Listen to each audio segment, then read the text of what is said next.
কেন্দ্রের মধ্যস্থতাকারী নিয়োগে আপত্তি, প্রধানমন্ত্রীকে চিঠি মুখ্যমন্ত্রীর। প্রাক্তন ডেপুটি এনএসএ কে মধ্যস্থতাকারী নিয়োগ কেন্দ্রের। আরো ডিটেল এ বিষয়ে জানাতে পারবে কি আপত্তি, কোথায় আপত্তি, আবিরের কাছ থেকে জানবো আরো ডিটেল। আবির,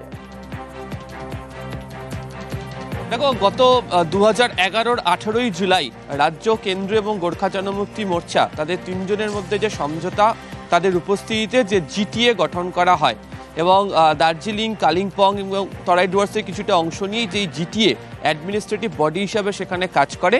এবং যখন এটি তৈরি করা হয়েছিল তখন হচ্ছে সোশিও ইকোনমি, শিক্ষাগত, পরিকাঠামোগত, সেখানকার ভাষা এবং সেখানকার যে সমস্ত কমিউনিটির মানুষজন বসবাস করেন তাদের বিভিন্ন ধরনের যে সুরক্ষার যে বিষয় তা নিয়ে যে জিটিএ কাজ করবে সেই প্রসঙ্গের কথা বারবার ধরে উল্লেখিত হয়।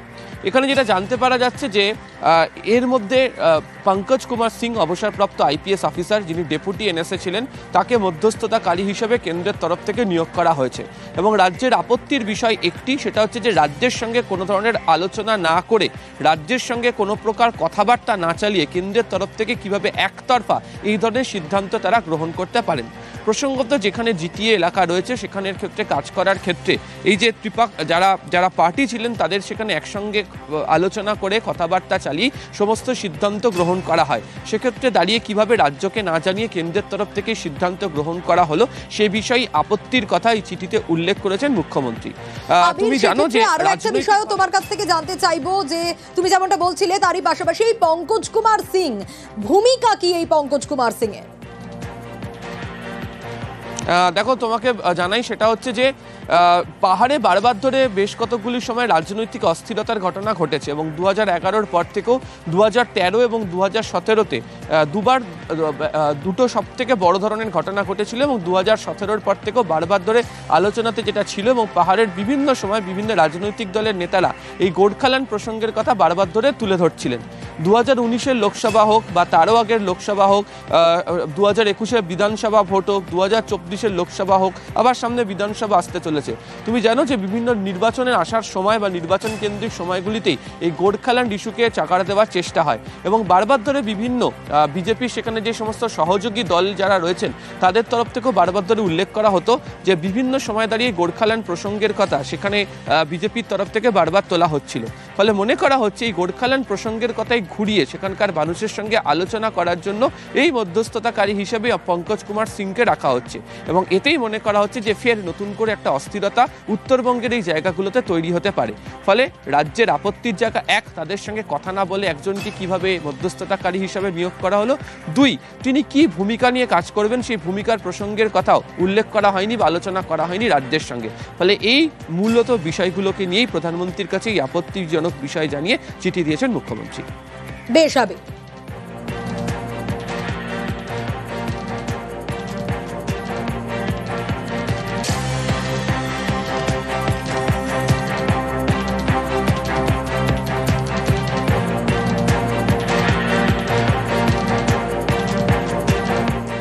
এসআইআর আবহে সুকান্তর সিএ বার্তা, উৎসব মিটতে সিএ প্রচার। রাজ্য জুড়ে সিএ ক্যাম্পে প্রচার বিজেপির, জেলায় জেলায় সিএ প্রচার বিজেপির।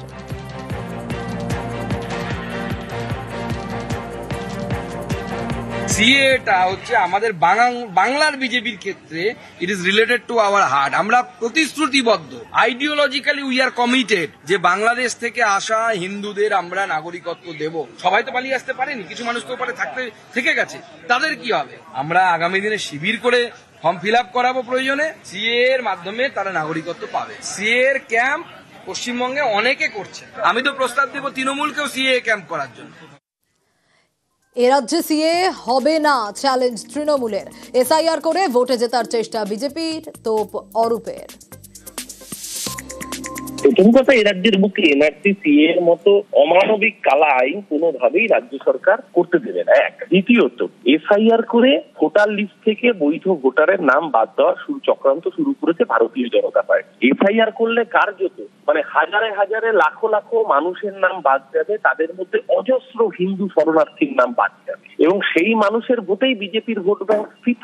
অর্থাৎ আতঙ্কিত বিজেপি এখন সিএ এর গাজর ঝুলিয়ে ওরা কোন রকমের ভোট বৈতরণী পার হতে চায়। এসআইআর নিয়ে তৃণমূল বিজেপি তুঙ্গে তরজা। কল্যাণের শহরে সুকান্ত, শ্রীরামপুরে সুকান্তর বাইক র্যালি, শ্রীরামপুরে বাইক মিছিলে সুকান্ত। কাল সুকান্তকে চ্যালেঞ্জ কল্যাণের, আজ কল্যাণের লোকসভা এলাকায় সুকান্তর মিছিল। মিছিল শেষে তৃণমূলকে ফের সুকান্তর হুঁশিয়ারি। ঝান্ডা ও ডান্ডার বাণী বিজেপি সাংসদের গলায়। সুকান্ত মজুমদার বেকার লোক, কটাক্ষ কল্যাণ বন্দ্যোপাধ্যায়। কল্যাণ ব্যানার্জির মতো ছুচোদেরকে ভয় পাবেন না, এদের মারিয়ে যেতে হয়। কালকে এত বড় বড় কথা বললো সে সুকান্ত মজুমদার এসে ভাষণ দিয়ে আর বেরোতে দেবো না, এত দম। কল্যাণ কল্যাণ ডাক পারি, কল্যাণ গেল কার বাড়ি? আই কল্যাণ দেখে যা বিজেপির ক্ষমতা। কি হলো আপনার? ফুস। আমার কর্মীরা আজকে ঝান্ডাও এনেছে, তার সাথে ডান্ডাও এনেছে। ফোর্থ গিয়ার দিয়ে গেলাম। এই ঝান্ডা আর ডান্ডার বাণী তৃণমূলকে শোনাতে হবে।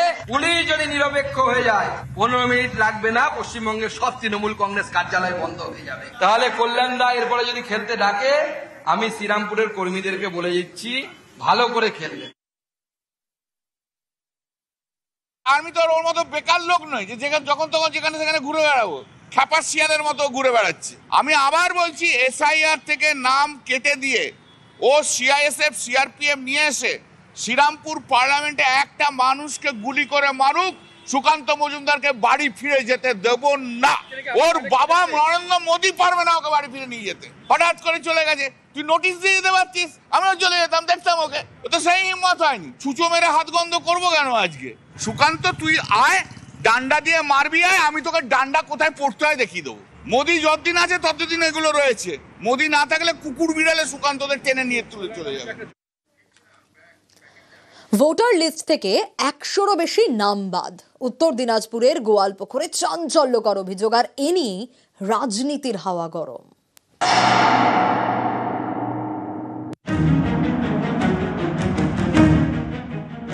26শে বিধানসভা ভোট। পশ্চিমবঙ্গে এসআইআর চালু করছে নির্বাচন কমিশন।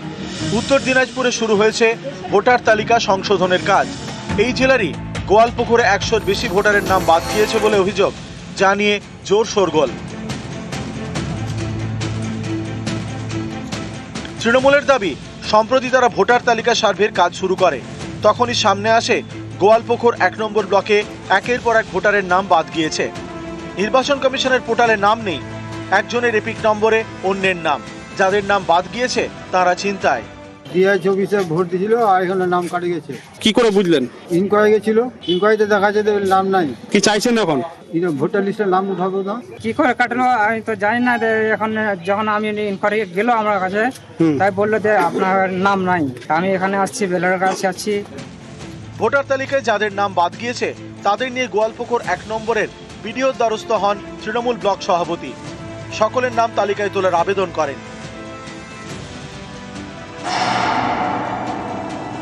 102 জনের মতন নাম কিন্তু ডিলিট হয়ে গেছে। 100% চক্রান্ত, বিজেপির একদম চক্রান্ত এটা। মহারাষ্ট্রতে যেভাবে কারচুপি করে ওখানে দখল করলো, তারপরে দিল্লিতে আমরা দেখলাম, তারপর হরিয়ানাতে দেখলাম। এখন লক্ষ্য হচ্ছে, টার্গেট হচ্ছে ওনাদের বাংলাটাকে দখল করার জন্য এগুলো কারচুপি করছে ওরা। গোয়ালপুকুরের বিডিও বা গোয়ালপুকুরে যাদেরকে বিএলওর দায়িত্ব দেওয়া আছে, সেই সমস্ত বুথ লেভেল অফিসার, তারাই বলতে পারবে কার নাম কেটেছে, সেটা কেন কেটেছে।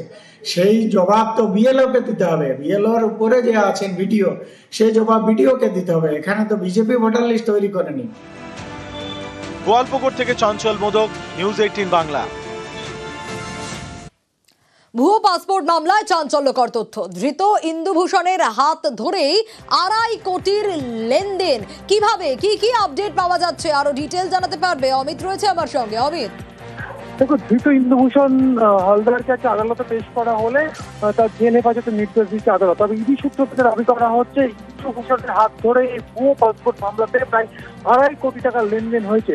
প্রায় 350-র বেশি বাংলাদেশি নাগরিকের পাসপোর্ট করে দেওয়ার বিনিময়ে তিনি যে টাকা পেয়েছেন, সেই টাকার পরিমাণ এখনো পর্যন্ত, যেটা ইডি সূত্র থেকে দাবি করা হচ্ছে, এখনো পর্যন্ত তারা হিসেব পাচ্ছেন। তাই দেখা যাচ্ছে যে 2.5 কোটি টাকার লেনদেন হয়েছে ইন্দুভূষণের হাত ধরে।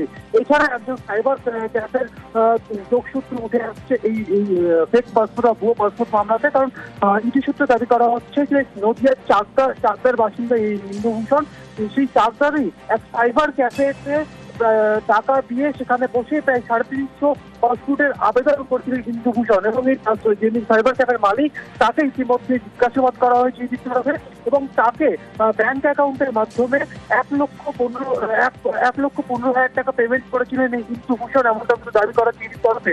এছাড়া নগদও একাধিকবার টাকা পেমেন্ট করা হয়েছে, এই তথ্য কিন্তু উঠে আসছে। সব মিলে ইন্দুভূষণের হাত ধরে প্রায় 2.5 কোটি টাকার লেনদেন হয়েছে এখনো পর্যন্ত তদন্তকারী আধিকারিকরা পেয়েছেন, এবং আজাদের ফোনের সূত্র ধরে ইন্দুভূষণের খোঁজ পেয়েছিলেন ইডি কর্তারা, কারণ আজাদের ফোনে এই ইন্দুভূষণের নাম রুরাল স্যার নামে সেভ করা ছিল, এমনটা কিন্তু ইডির দাবি। বেশ।